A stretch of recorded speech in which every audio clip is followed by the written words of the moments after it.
The first one was completed in 2017 and has been utilized as a baseline for the overall sustainability of UNB Fredericton.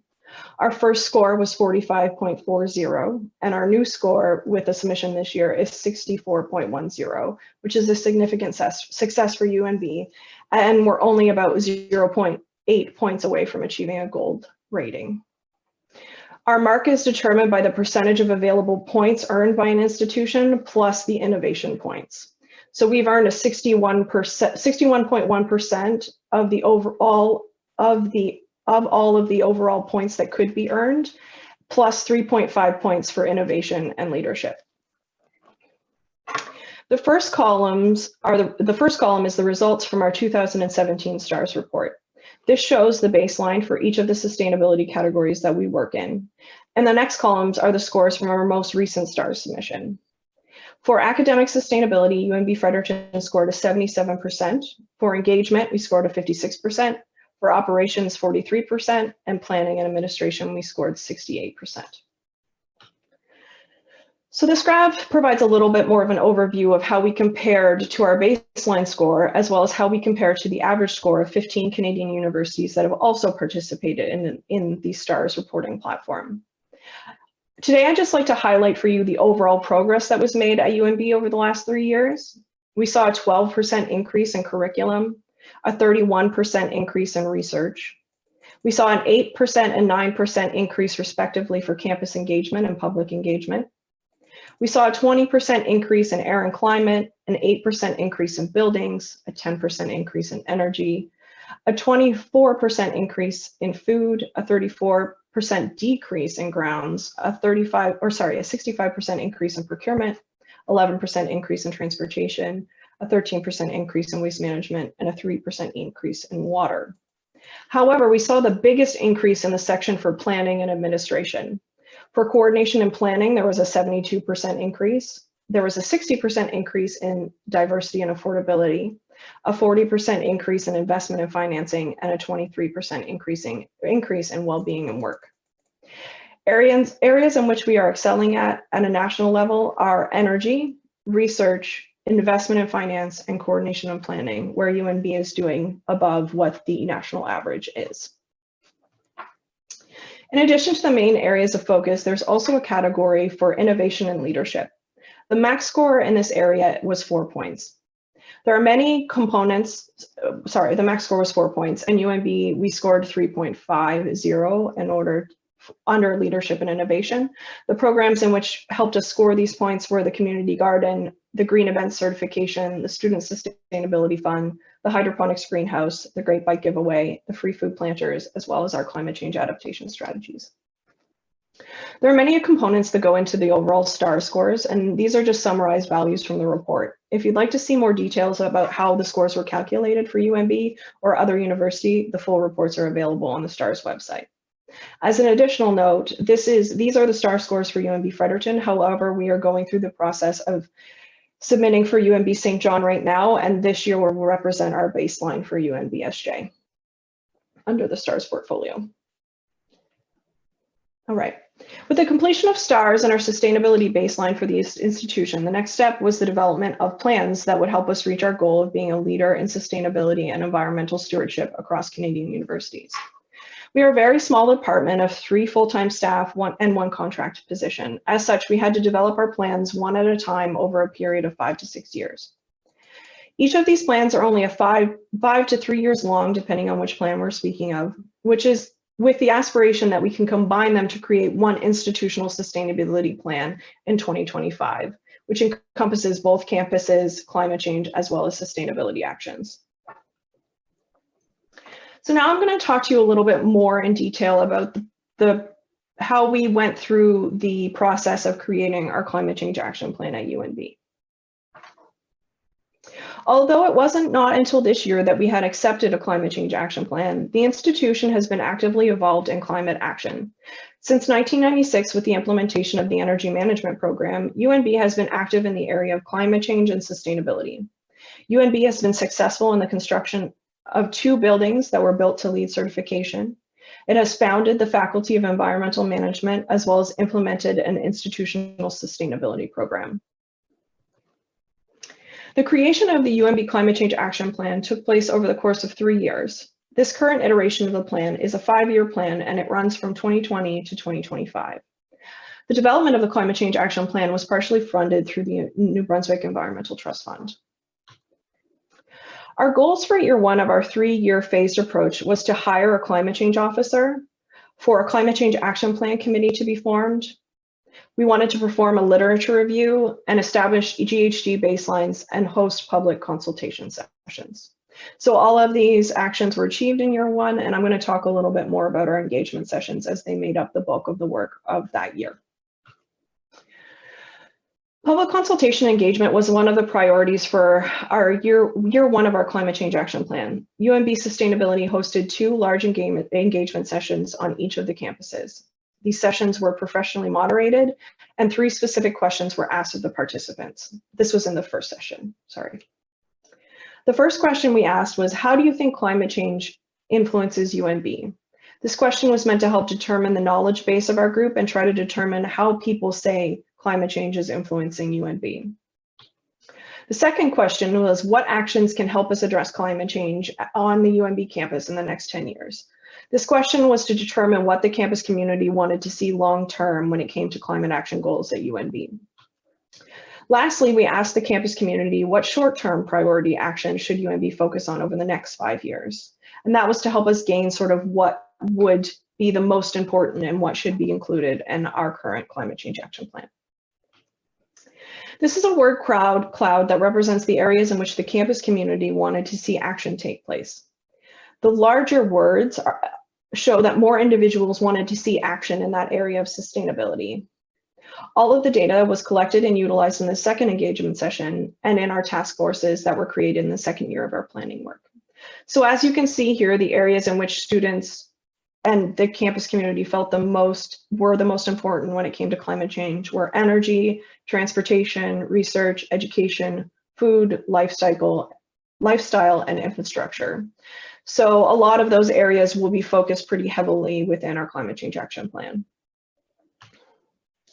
Once we received the information from our first engagement session, we wanted to take a deeper dive into the areas of interest. We worked with Dr. Beckley in the Faculty of Forestry and Environmental Management to host a citizen-style jury session.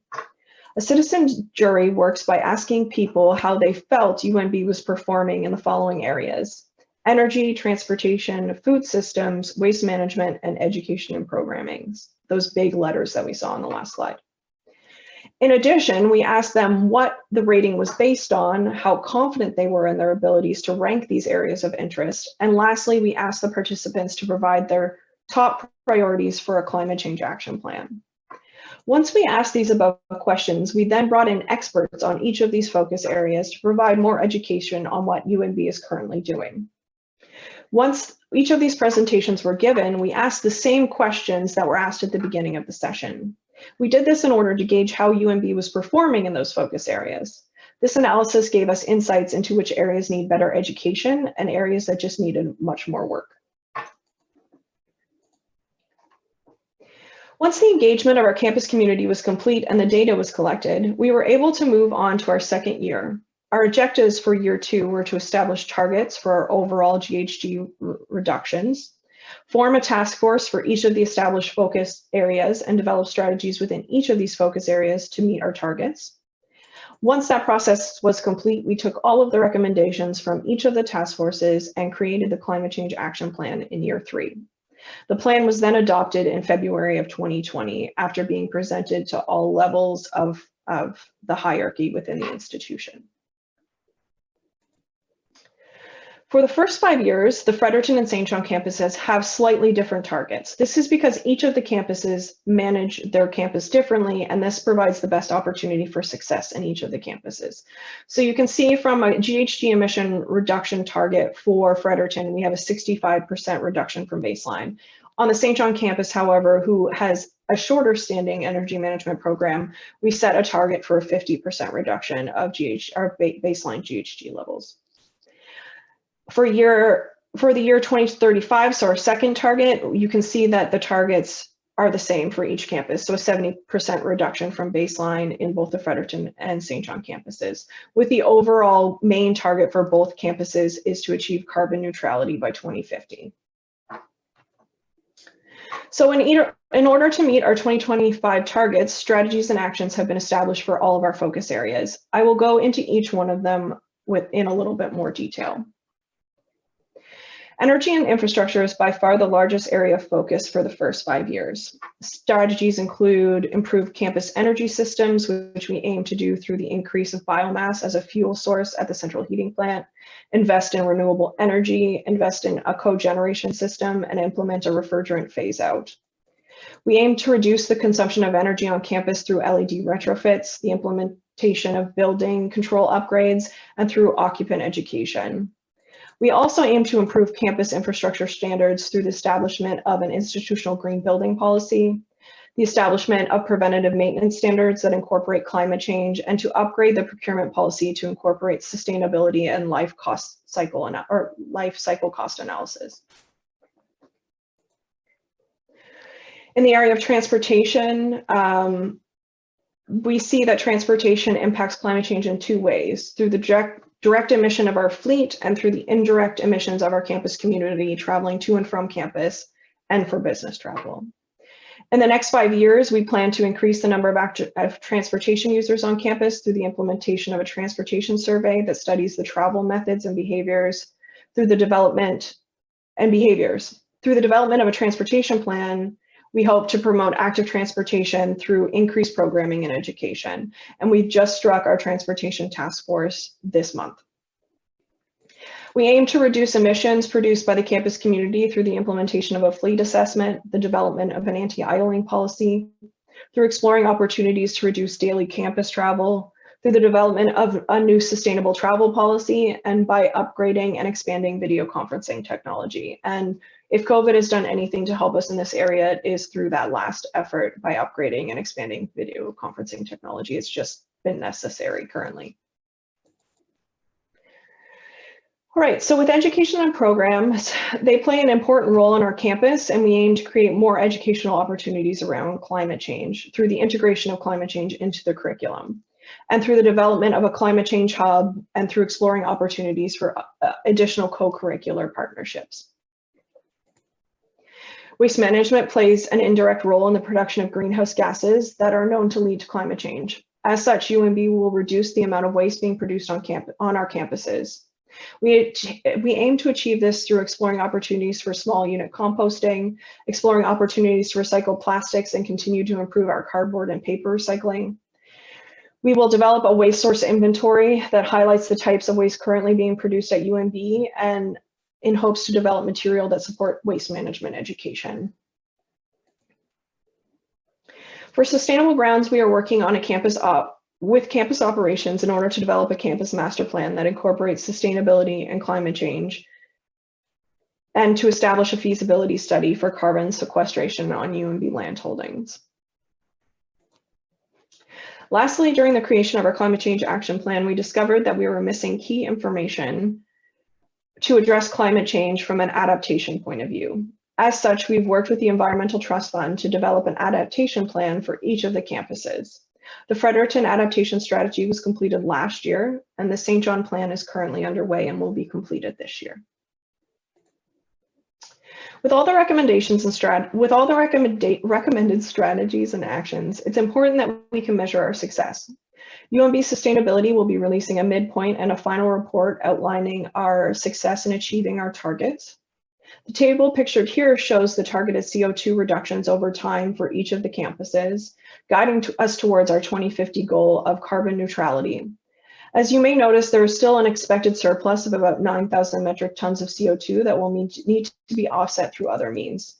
And we're looking at that through the carbon sink feasibility study. So we're looking at trying to determine if our land holdings are able to work to help us reduce our overall carbon emissions. Thank you so much for your time. And I'm here for the next while to answer any questions and to participate in any discussion. Thank you.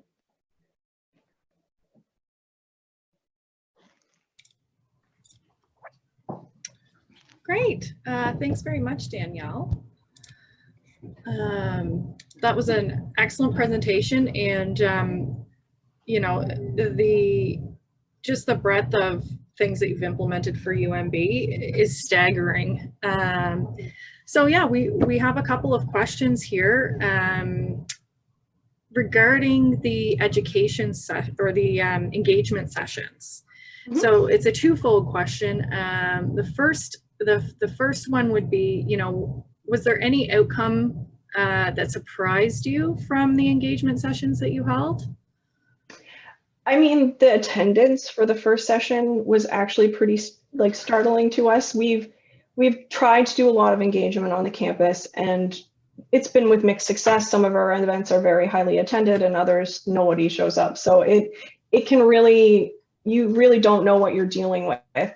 We did do some strategic things like offer free pizza and provide things like that would entice people to participate. But we had over 250 people attend the Fredericton session, which is a very, very large number. So we were just very surprised and excited that many people wanted to be engaged in the process. So that was really great for us. It provided some really solid numbers for our engagement process, and it really helped us determine how we should build out the climate change action plan. And to note too, it wasn't just the campus community that attended. There were actually quite a few community members that attended as well. So it was open to everyone, and we did promote it within the communities as well. Interesting. And then, are there any kind of outcomes or lessons from those sessions that might be applicable to the broader community? So when we've been surveying people for the last 6 years, every year through whiteboarding sessions on the campus, and we've done larger sessions like this where we asked the population sort of what should those areas of focus be. And almost every time it's the things that are very visible that show up the most. So focusing on your energy management process. People really want to see the infrastructure in place for that, to know that the company or the institution is taking it seriously. Waste management is always huge because people notice if your waste management practices aren't great. So a lot of the things that came up in force were things that people could physically see within the operation of the system. So I mean, that's always where we've started. We've started with education, and we started with the operational side of things because those are the things that people notice and speak up about. So it's funny that people wanted us to focus on energy, even though if you look at the STARS graph, we're actually ahead of most institutions when it comes to energy. So obviously there's an education piece missing there. People don't know what's happening. So that's why that citizen jury was so effective in noting sort of, okay, we see ourselves as leaders in energy. However, it's something that people constantly think we need to improve on. So it's just a matter of figuring out, okay, well, I think this might be an education issue and less of an infrastructure issue because we are quite far ahead when it comes to energy management. So that was just a really fascinating outcome for us to utilize that type of jury system to figure out where the discrepancy was. Was it an education issue? Was it an infrastructure issue? Or were we just really behind in that area like we are with transportation? So it was a lot of fascinating outcomes came from those engagement sessions for sure. Can you talk a little bit about like a jury session? So what does that entail specifically? I mean, you discussed the questions that you asked, but what was the kind of the format of it? So it was an interesting adventure for us. It was a by-campus initiative that we did electronically, so not in person. So we didn't ask anyone to travel. We had one session running in St. John and one session running in Fredericton, and we had the overall presentations were given to both groups electronically. Some of them were presented on St. John and some of them were presented in Fredericton. So we utilized that. So we had a certain number of people. It wasn't a large number of people. It was under a dozen because they had to commit an entire day to the citizen jury. So this is a longer process. Mm-hmm. So the first session within the jury was just asking those questions that I went through, sort of, how do you think we're performing? What do we need to improve on? How confident are you in your statement? So that also gauges sort of the education level. So we tried to get as many different people in the room as we could. Then we took that information and we recorded it, and we did polling in the session in order to capture all that information so everybody saw it in real time and through the computer.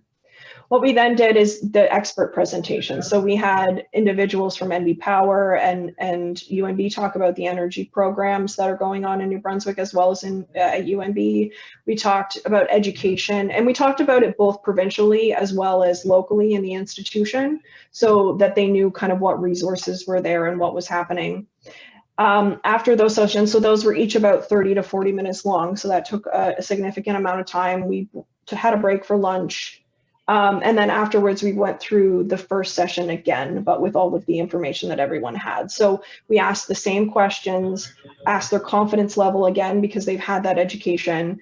And we were able to kind of utilize that information in order to determine where we may need to focus some of our attention during the climate change action plan from an education point of view.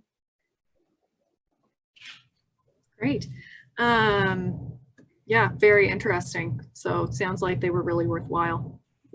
Longer, yeah, I mean, it was worthwhile. Yeah, it was a very good, both great sessions for us. Yeah. So we have another question here. Let's see. So I'll just read it out. Thanks for the presentation. Laudable goals. It seems as though UNB is behind the average performance of Canadian universities in a lot of categories based on your slides.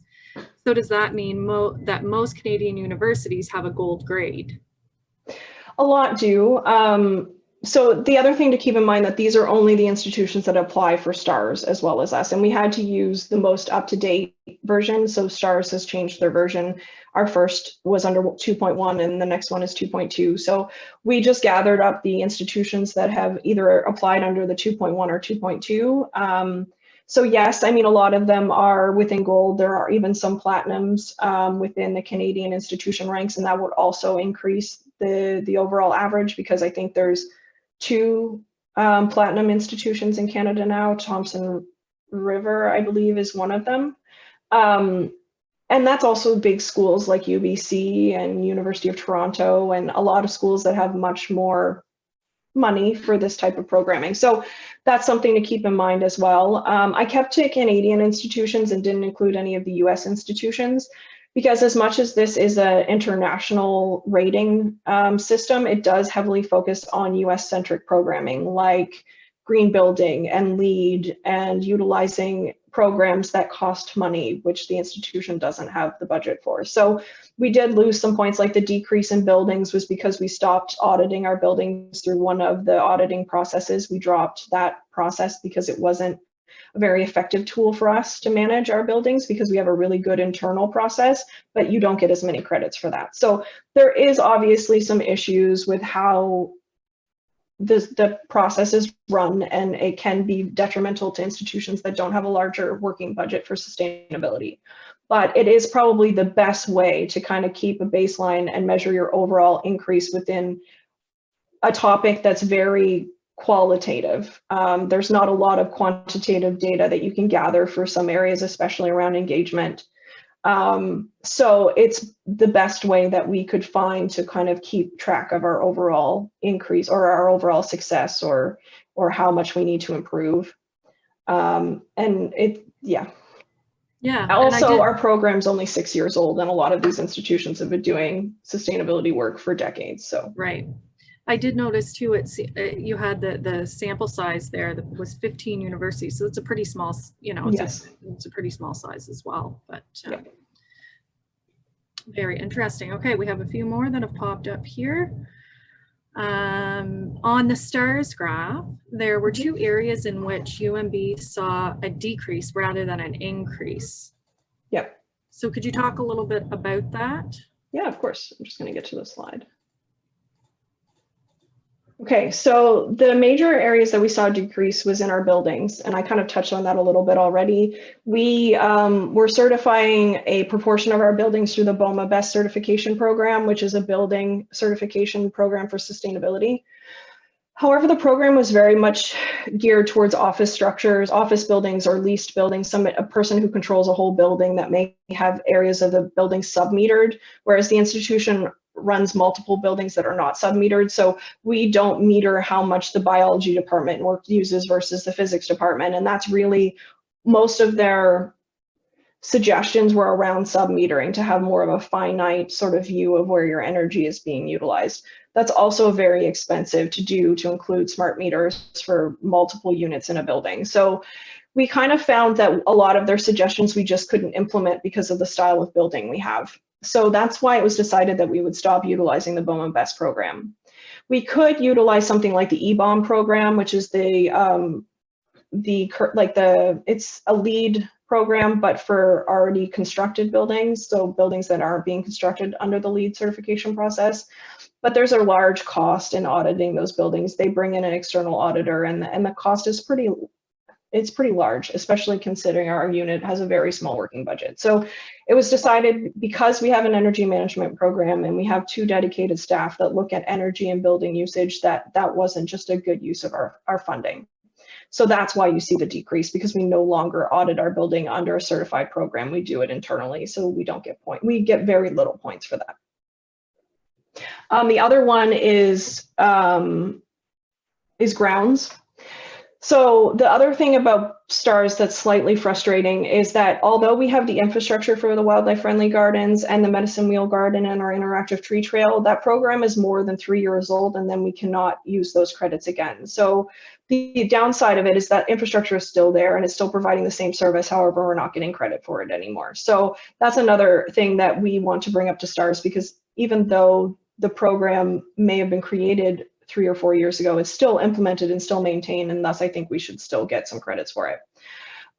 They've also changed some of the credits, so you'll see some really large increases in food that are just because of the way that the credit changed between version 2.1 and 2.2. So keep that, there's a grain of salt in there as well. Also, data availability has improved a lot of our scores, especially around diversity and affordability and investment in finance. That was just making the data public that got us those points. So it's not perfect, but it's probably the best option for us as a post-secondary institution, because it's specifically built for institutions of higher education. So yeah, you bring up a lot of really good points. The organization that I work for goes through certification processes as well, and they're certainly not perfect. And I was actually going to ask as well, so you saw a big jump though in coordination and planning. Is that also related to transparency, or? No, that's just because of our office and how we've put out our plans. So you get points for having a climate change action plan. You get points for having an institutional sustainability plan or a campus sustainability plan. So all of that work that we've been doing over the past 5 and 6 years has led to that 100% score. So having an office, having somebody at a higher level. So we have a director of energy and sustainability. It involves the planning process for each of those areas, as well as sort of engagement from that office. So that's really just the score of our office is what coordination and planning falls under. Interesting. Next question. So very informative presentation. It's great to see institutions taking a lead on sustainability and of course climate action. I guess there's a couple of questions here. Does the sustainability group align your initiatives with the UN Sustainable Development Goals? Yes, we, especially for our campus sustainability plan, each of our target areas within the plan, we've also indicated which sustainable development goal we're kind of addressing through that. In addition to that, we've also done some large education campaigns around the sustainable development goals and what UNB is trying to do to achieve and move some of those along. So it's definitely something that we integrate into our work all the time. It's also a really great way of connecting the work that faculty are doing to sustainability, because sustainability is such a large encompassing topic that includes social justice and diversity and well-being. And so a lot of times when we ask faculty members if they're doing any research around sustainability, they say no. So part of our process was try to connect those sustainable development goals to the work that we're doing, so that when we say, are you doing work under the sustainability umbrella, they can be like, yes, I'm, like Kim does a lot of well-being work, and there's a lot of work within the institution around investment and finance and transparency, and like all of that also counts towards our overall rating when it comes to sustainability. So that's helped a lot. A lot of people, at least in the academic realm, can really relate to the sustainable development goals, and that's been a really great way for us to connect with our campus community. Interesting. Let's see here. And the next question is about eco-anxiety. So is there anything in your action plan that will help community members who struggle with some of these topics? We, as a group, have partnered with the counseling services at UNB to hold 2 eco-anxiety workshops. We piloted like sort of group sessions. A lot of research has shown that having group sessions about this type of topic is really good because people understand that they're not alone in these feelings and that they're able to kind of work it out with the help of others.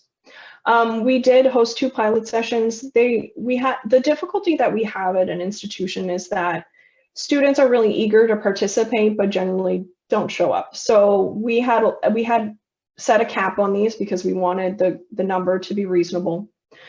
We had all of the spots filled, and then most of the people didn't show up, even though they had registered for it. So I can't say whether or not that example is a success. There's obviously some things that we need to do, but I have seen it be very successful at institutions like Mount Allison, where they have an external group. So EOS Eco Energy is a nonprofit there, and they host the sessions for students, and they're very well attended. So I think it just depends if you can get your community engaged in the process, whether or not it's successful. So at this point, we don't have anything specific about it in our plans, but it definitely is something that we've been working with counseling services in order to provide support for.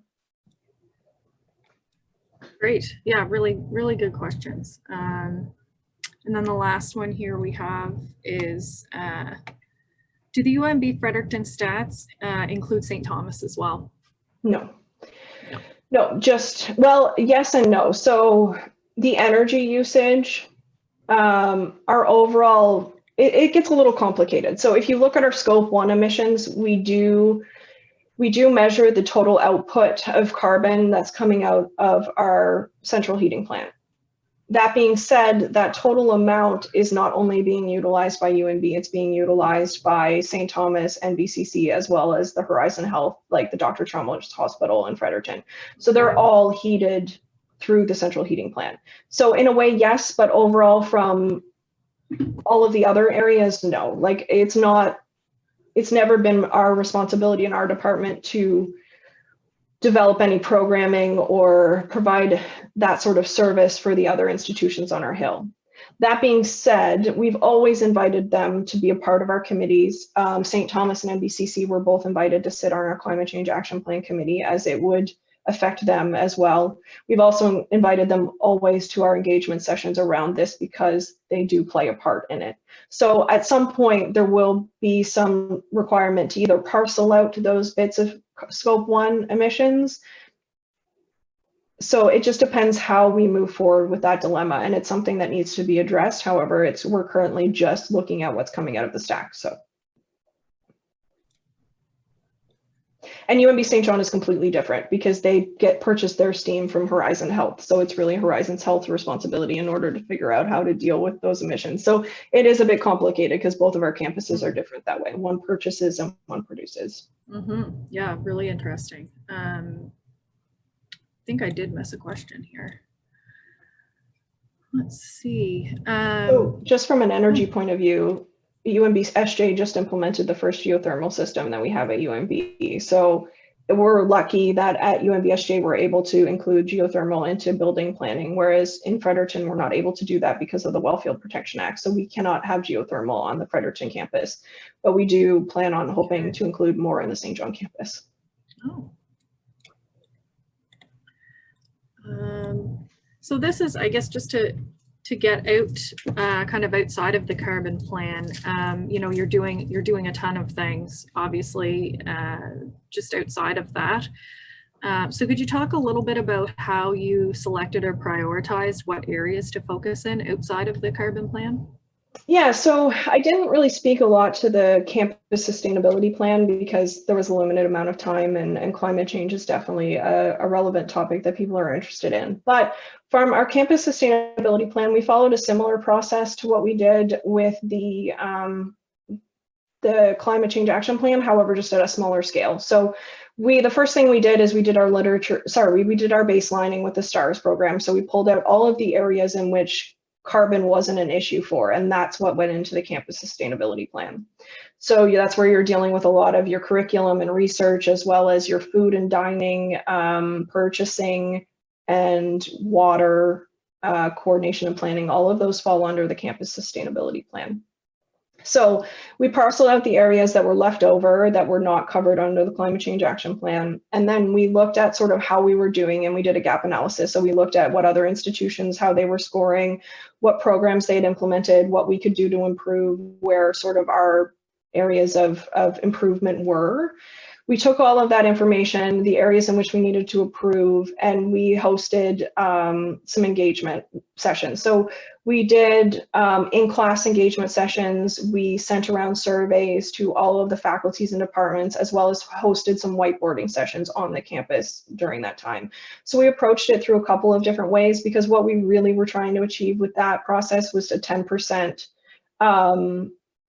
like a reach of 10%, so that our survey was completed by 10% of the campus population, which we just made in order for our data to be representable of the campus.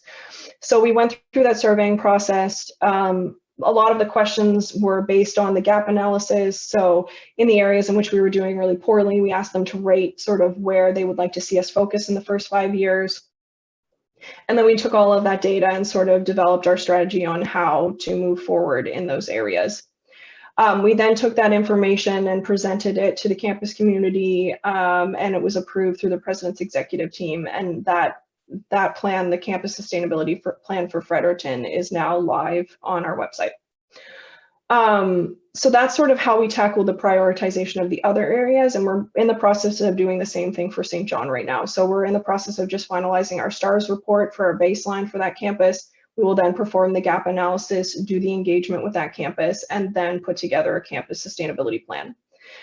The one difference between the Fredericton and the St. John campus plans is that the St. John one will be shorter, just to meet up with that 2025 timeline. So we'll only do it in a 3-year chunk instead of a 5-year chunk, so that we can incorporate all the plans together in 2025. Well, I mean, to be honest, it probably won't be out until 2026 or 2027, based on how long it takes to kind of get things done and approved. So, but we will have that time to be able to see what we've achieved, what we're still missing, what some of the new data that we've gathered means, because we are missing a lot of data. So we don't have good waste management data for either of our campuses. We don't have good transportation or procurement data. So really what we're trying to do is really define how we're going to track those areas and what is considered success. So we need to develop a modal split for our campus to find out how people are traveling to and from campus in order to be able to make any sort of goals or targets around active transportation or other modes of transportation. So we had lots of plans for that this year, but with COVID, we've had to put it on hold because nobody is traveling to and from campus. So we can't survey that activity when it's not happening. So we are putting together a process in order to research, baseline, and create databases for all of these data areas under like sort of an energy strategy. So looking at all of the scopes. So scope 1's easy. We have control over that. We have ways in which we hope to reduce our carbon footprint. Scope 2, when you're dealing with electricity purchasing, and then scope 3, when you're dealing with more behavioral work, it's a lot harder to measure. So that's really what we're focusing on now, is determining what our data set is going to be for those scope 2 and scope 3 emissions when it comes to energy, waste management, and transportation. So we have a long way to go. We don't have a lot of good data. A lot of it's just not available.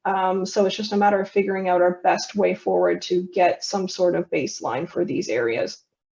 So that's sort of our next area of focus, but COVID's put a little bit of pin in it, at least this year, but we're hoping to move forward with it next year. At least from a research perspective, we hope to create 3 research reports around those types of scope 3 emissions, so around energy efficiency, transportation, waste management. So we have some plans in place, and we've also applied for a large sum of money to do education programming around community-based emissions as well, like from the federal government. So a lot of it is also funding dependent, and we do apply for a lot of outside grants for our funding.